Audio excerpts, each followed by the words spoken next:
नमस्कार, आप देख रहे हैं सांस्कृतिक राजधानी न्यूज और आपके साथ मैं हूं प्रियंका। आइए बढ़ते हैं खबरों की ओर। मधुपुर 20 अक्टूबर। मधुपुर विधानसभा चुनाव की तैयारी और रणनीति बनाने में सभी पार्टी जुट गए हैं। रविवार को शहर के कॉलेज रोड स्थित पत्थरचट्टी आम बागान मैदान में एक दिवसीय मधुपुर विधानसभा स्तरीय कार्यकर्ता सम्मेलन इंडिया अलायंस के तत्वाधान में एक विशाल कार्यकर्ता सम्मेलन का आयोजन किया गया, जिसकी अध्यक्षता कांग्रेस के जिला अध्यक्ष उदय प्रकाश ने की और मंच का संचालन झारखंड मुक्ति मोर्चा के नगर अध्यक्ष प्रकाश मंडल ने किया। इस मौके पर झारखंड सरकार के मंत्री, मधुपुर विधानसभा इंडिया गठबंधन के प्रत्याशी हफीजुल हसन मुख्य तौर पर उपस्थित रहे। इसके बाद इंडिया गठबंधन के सभी पदाधिकारी ने संबोधित करते हुए कहा कि इस बार की चुनाव काफी अहम है और झारखंड के विकास की गति को बढ़ाने के लिए सभी कार्यकर्ता से अपील है कि मधुपुर विधानसभा के सभी 5 प्रखंड के कार्यकर्ता अपने बूथों को मजबूत करने में जुट जाएं और हर दरवाजे तक पहुंचकर मुख्यमंत्री हेमंत सोरेन सरकार की योजनाओं के बारे में एक मतदाताओं को जानकारी दें और गठबंधन के हक में मत देने की अपील करें। वहीं इस मौके पर मुख्य अतिथि मधुपुर विधानसभा के प्रत्याशी मंत्री हफीजुल हसन ने कार्यकर्ताओं से संबोधित करते हुए कहा कि मधुपुर जनता ने जिस उम्मीद से 2021 के उपचुनाव में मुझे अपने प्यार और सम्मान के साथ विजय दिलाई है, इसे मैं कभी नहीं भूल सकता। हसन कहा, इतना ही नहीं, मैंने कभी भी अपने विधानसभा की जनता को मायूस नहीं होने दिया। जिस तरह मेरे पिता मरहूम हाजी हुसैन अंसारी ने यहाँ की मधुपुरियत को जिंदा रखा और सभी को अपने दामन में समेटे रखा, मैं इसका ख्याल रखते हुए सभी को, चाहे वह किसी समुदाय के हो, मैंने अपना बनाकर रखने का काम किया और बिना भेदभाव विकास की एक लंबी लकीर खींचते हुए विकास की कार्यों को किया हूँ, चाहे वह शमशान घाट हो, कब्रिस्तान हो या किसी तरह की धर्मस्थल हो, सभी को सुंदर बनाने के लिए किसी तरह की कोई कसर नहीं छोड़ा। इतना ही नहीं, मधुपुर विधानसभा क्षेत्र के सभी जर्जर खस्ताहाल सड़कों और पुलिया को बनाने का काम किया और सीधे शहर को गांव से जोड़ने का काम किया हूँ। कम समय में मुझे जो हो सका क्षेत्र की विकास में कमी नहीं होने दिया, जितना हो सका मैंने किया और जो छूट गया है उसे बहुत जल्द पूरा करूंगा। मेरा एक ही मकसद है। मधुपुर से मोहम्मद असलम की रिपोर्ट। पुरस्कार हिंदुस्तान का ये पहला पार्टी है। आज तक किसी भी पार्टी में, चाहे वो राज्य स्तरीय का पार्टी हो चाहे राष्ट्रीय स्तर का पार्टी हो, किसी ने महिलाओं का बूथ कमेटी नहीं बनाया। पहली बार झारखंड मुक्ति मोर्चा ने बनाया। और अगर आप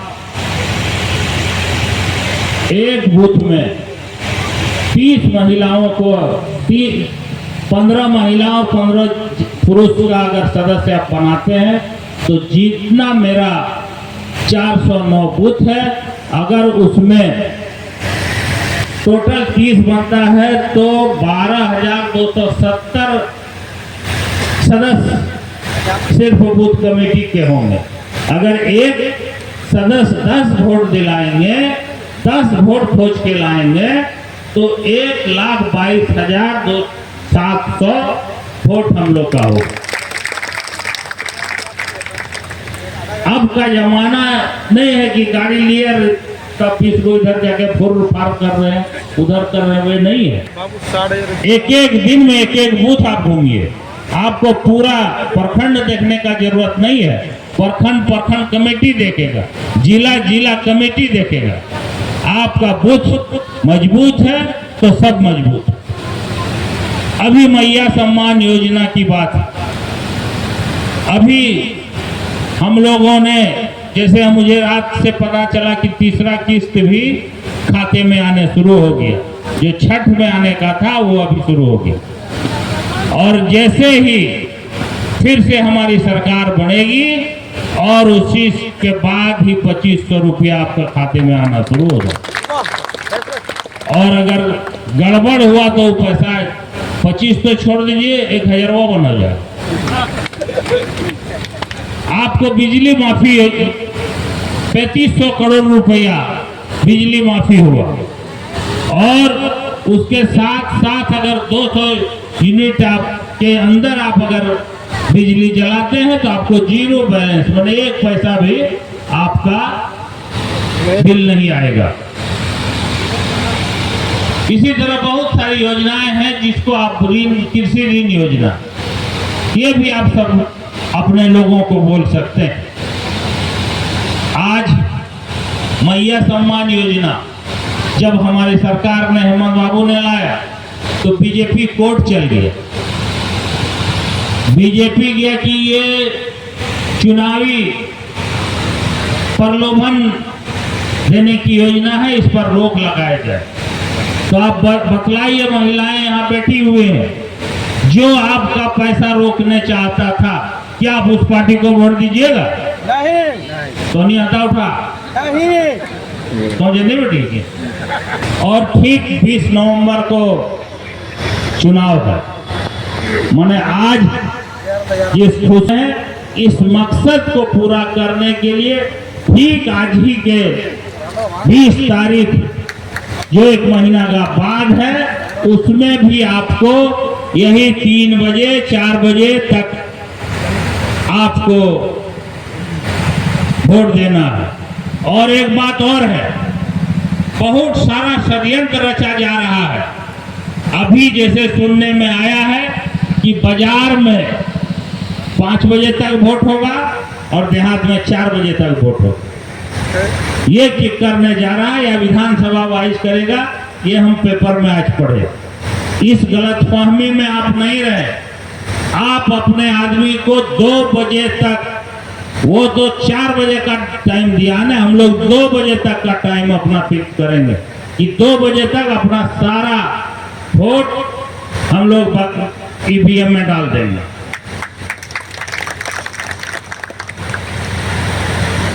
अभी कुछ दिन पहले फैयाज भाई और सभी ने बतलाया मत, लेकिन आप अगर ईमानदार हैं, आप अगर सच्चे दिल से प्रतिनिधित्व करते हैं, तो बाहरी ताकत या फिरकापरस्त ताकत या बेईमानी वाला ताकत फेल हो जाएगा।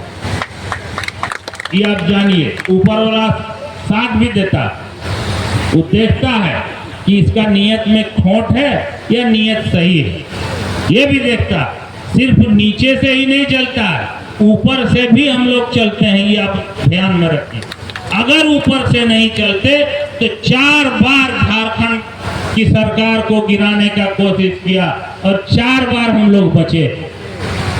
अगर जिस दिन दिल्ली में जब हेमंत बाबू खाना खा के सोए, अगर उनको अगबकी नहीं लगता और बाहर उठ के वो नहीं देखते, तो उसी दिन सरकार चल गया।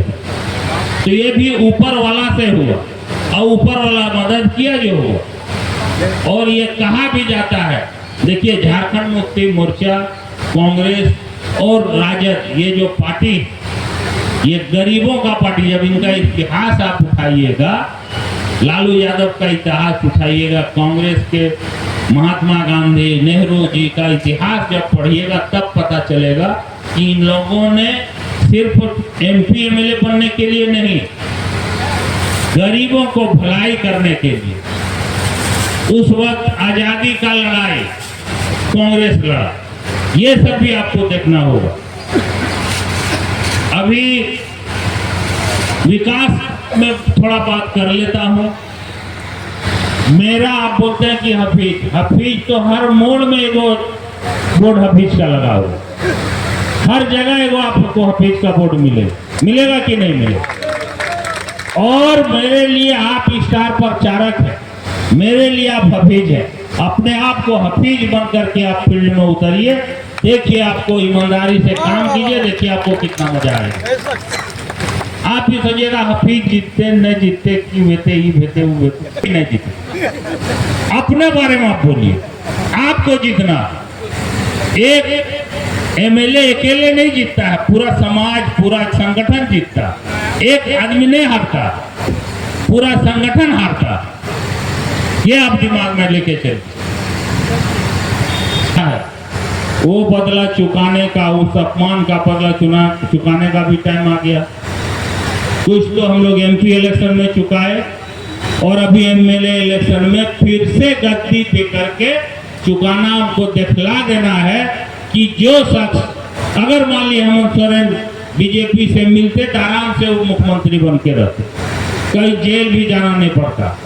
लेकिन उन्होंने झुकना नहीं सीखा, उन्होंने गुरुजी का मान सम्मान रखा, उन्होंने यहाँ के अल्पसंख्यकों का मान सम्मान रखा, यहाँ के आदिवासियों का मान सम्मान रखा, यहाँ के दलितों का मान सम्मान रखा, और यहाँ के जो वीर पुरुष सिद्धू कान्हू, बिरसा मुंडा और जितने लोग शेख भिखारी, जितने लोग शहीद हुए उनका भी मान सम्मान रखा कि झारखंड झुकने वाला नहीं है, झारखंड टूटने वाला नहीं है, झारखंड घुटना टेकने वाला नहीं है। मैं गुरुजी का बेटा हूँ, जिन्होंने 40 साल का पूरा जिंदगी अपना गरीबों के भलाई के लिए, गुरुजी जब आंदोलन 1962 में शुरू किए थे, गरीब दलित, आज की ये सभा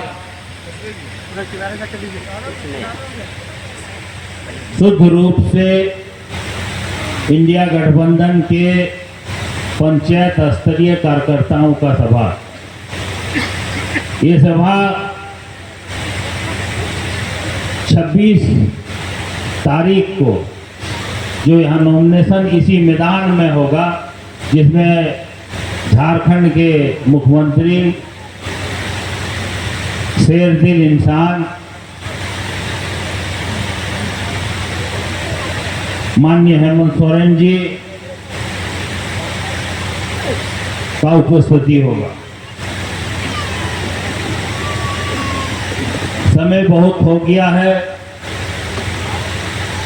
आज सिर्फ काम का बात होगा, टास्क का बात होगा। आप सभी लोग झारखंड मुक्ति मोर्चा के सिपाही हैं, हाजी साहब का सिपाही। हाजी साहब मधुपुर को जितना शांति से और जितना मेल जोल से सभी के मुंह से आपने मधुपुर में जो मिसाल कायम किए हैं, उसको तोड़ना किसी की बस की बात नहीं है। उनका किरदार को निभाना किसी के बस के बात नहीं है। मैं उनका बेटा हूँ, इसके बाद भी अभी के उनका जो किरदार था उसका 25 पैसा भी अभी तक मैं नहीं कर सक रहा हूँ। लेकिन आप सभी जानते हैं कि जिस परिस्थिति में मुझे झारखंड सरकार में मंत्री बनाया गया, ये झारखंड में पहली बार हुआ कि बगैर विधायक को मंत्री बनाया गया। ये सम्मान गुरुजी ने दिया, ये प्यार हेमंत बाबू ने दिया। ये इसलिए दिया कि मेरे वालिद साहब हमेशा गुरुजी के साथ कंधे से कंधे मिला करके चले। हर दुख मुसीबत में पार्टी में बहुत सारी उठापटक और बहुत दिक्कतें आई, लेकिन कभी भी मेरे वालिद साहब ने पार्टी को नहीं छोड़ा और हमेशा गुरुजी के साथ दिया। एक घटना याद जो मुझे अभी पता चलता है कि जब एक बड़ा वकील झारखंड मुक्ति मोर्चा से राज्यसभा का मेंबर बना, तो उन्होंने पार्टी, जब गुरुजी जेल में थे तो पार्टी का अध्यक्ष बनने का कोशिश किया। सभी लोगों को वो दिग्भ्रमित कर दिया था। मेरे वालिद साहब ने उतना बड़ा वकील को जो जवाब दिया, आज तक उसको किसी ने जवाब नहीं दिया। और मेरे वालिद साहब ने बोले कि गुरुजी के जूते के बराबर भी आप नहीं है और गुरुजी का आप पोस्ट लेना चाहते हैं, और वहां से निकल गए। आज अगर मैं इस जगह हूं तो गुरुजी का, हाजी साहब का और आप तमाम का प्यार मेरे ऊपर है, तो आज मैं इस जगह आपके सामने खड़ा। चारा गांव बनाने का काम किया। देश की तमाम ग्लोबल कंपनियां, देश के विदेश की बड़ी बड़ी कंपनियां को यहाँ लाया जा रहा था और यहाँ का शोषण और दोहन किया जा रहा था। वो नहीं चाहते कि यहाँ के लोग अमीर हो, वो नहीं चाहते यहाँ के लोग आत्मनिर्भर हो, वो चाहते हैं कि कि झारखंड के लोग गरीब इसलिए हो ताकि कम मजदूर में हमें मजदूर मिले। गोवा के एजेंट जो यहाँ से मजदूर गोवा ले जाता है, इसका प्रतीक है आपके सामने। यहाँ से लोगों को गुजरात ले जाया जाता है, बस ये चाहते हैं कि आपके चेहरे पर मुस्कान न आए, ये चाहते हैं कि आपके बच्चे स्कूल न जाए। लेकिन जैसे ही आपके सहयोग से झारखंड में आपकी झारखंड की सरकार बनी, पहली बार झारखंड की सोचने वाली सरकार बनी, इन लोगों के पेट में गुलगुली होना शुरू हो गया। लालच दिया, भयभीत किया, तोड़ने का प्रयास किया, मगर आपका नेता जिसको आपने चुना था जेल जाना पसंद किया, पीठ पर लाठी खाना पसंद किया, जेल कैद रहना पसंद किया, मगर उनके साथ समझौता नहीं किया और कहा ये झारखंड है जहां कोई पीठ नहीं दिखाता, सीने पर वार खाता है। साथियों, इसलिए हम यह चुनाव इस बार बहुत महत्वपूर्ण है। ये पूरा विश्व देख रहा है कि हरियाणा, गुजरात, राजस्थान, मध्य प्रदेश, छत्तीसगढ़, चारों तरफ ये लोग छाया हुआ बिहार पर एक कैसा राज्य है जहां यहाँ के लोगों को हम बैकवर्ड पर ला नहीं सकते। और एक चीज मैं बताना चाहता हूं आपको, ये तभी हिंदू मुस्लिम करता है जब ये कमजोर होता है। जैसे ही इनका सोशल मीडिया में चलने लगे हिंदू मुसलमान, इंडिया पाकिस्तान, तो समझ लेना कि भारतीय जनता पार्टी का जनाधार खिसका हुआ है, वो कमजोर हो चुका है। ये कमजोरी का प्रतीक है उसको। अरे वो क्या बांटेंगे इस मधुपुर के लोगों को जहाँ जोड़ने वाले ऐसे सच बैठे हैं? वो क्या मंदिर और मस्जिद को अलग करेंगे जहाँ एक मुस्लिम का बेटा मंदिर को बनाना शुरू कर दिया है, हमारे धार्मिक स्थल को बनाना शुरू कर दिया है? वो क्या बांटेंगे? वो हमें नहीं बांट पाएंगे। वो बाहर के लोग हैं, वो बाहर से आते हैं, यहाँ धंधा करने के लिए आते हैं, यहाँ के लोग जानते हैं जवाब देने के लिए। अभी हमारे जिला अध्यक्ष महोदय कांग्रेस ने कहा 135 योजनाएं हैं। मैं बार बार चुनौती देता हूँ कि एक योजना के नाम बता दो, केंद्र का भी और राज्य का भी। नहीं बता सकते। साथियों, एक चीज और मैं बताना चाहता हूँ, इन लोगों का फितरत जो है, जब ये सत्ता में आता है तो जो हमारे हित के लिए कानून है, जो हमारे हित के लिए योजनाएं हैं, उसको ये बंद करता है ताकि हम सुरक्षित हो जाए, हमारा विकास अवरुद्ध हो जाए। आपको याद होगा रघुवर सरकार जब आई तो भूमि अधिग्रहण बिल के नाम पर इन्होंने जमीन को हड़पने का प्रयास किया, इन्होंने साजिश किया और नया एक भूमि अधिग्रहण बिल लाया था जिस पर हम सभी आप लोगों ने आंदोलन किया और उसको वापस करना पड़ा।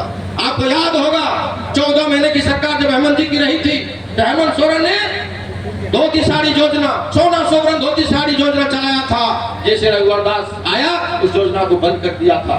इसलिए बहुत ज्यादा डर है कि अगर ये दोबारा सत्ता में आए तो यह आवास योजना बंद कर देगा, ये मैया योजना बंद कर देगा, ये मुख्यमंत्री रोजगार सृजन योजना बंद कर देगा, क्योंककि इन्हें गरीबों की योजना रास नहीं आती है। इसलिए इनको सत्ता से दूर रखना ही पड़ेगा। ये अफवाह फैलाते हैं कि पैसा नहीं देंगे। अरे ये इस फिराक